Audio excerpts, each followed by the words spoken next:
time to see if this thing starts. So I already cranked it over by hand.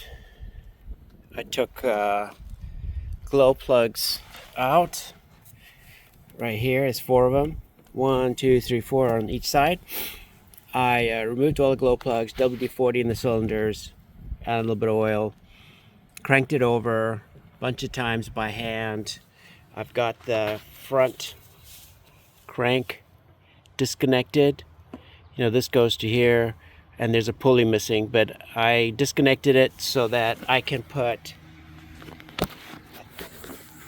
a wrench to that big nut on the crank, and that way I can just crank it by hand, make sure there's no knocking noises and, you know, nothing sticking.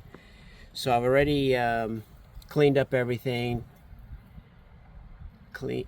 so it's ready to put power and see if it cranks over and see if there's any electrical issues, and see if it'll start. I've already primed the electrical, so it should be going, should be okay.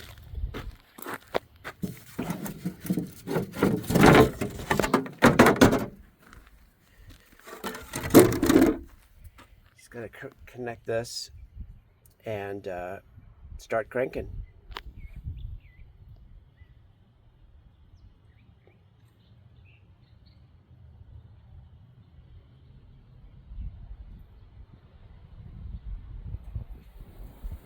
So for this thing to turn over and not make a mess, I've got these lines capped off. That's where the heat exchangers for the trans.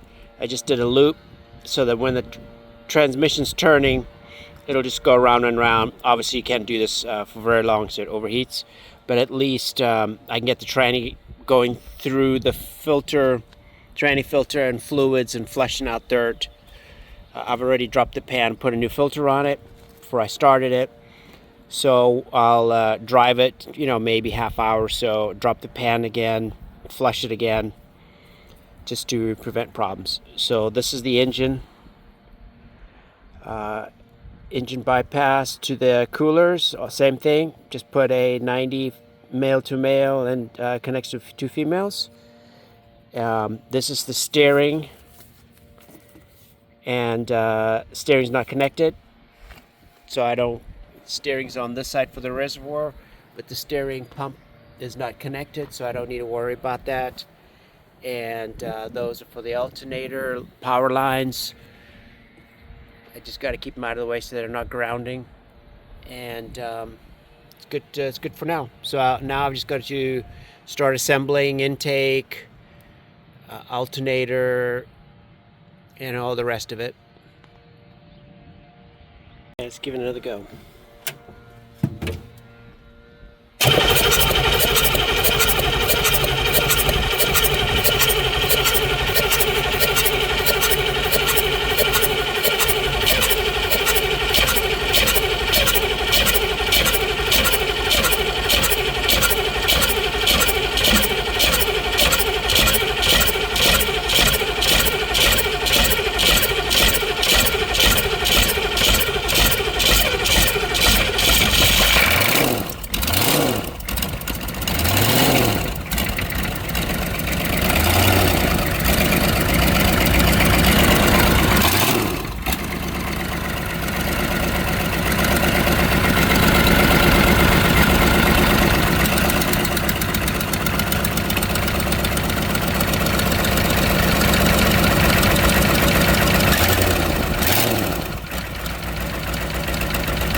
Okay, that's it.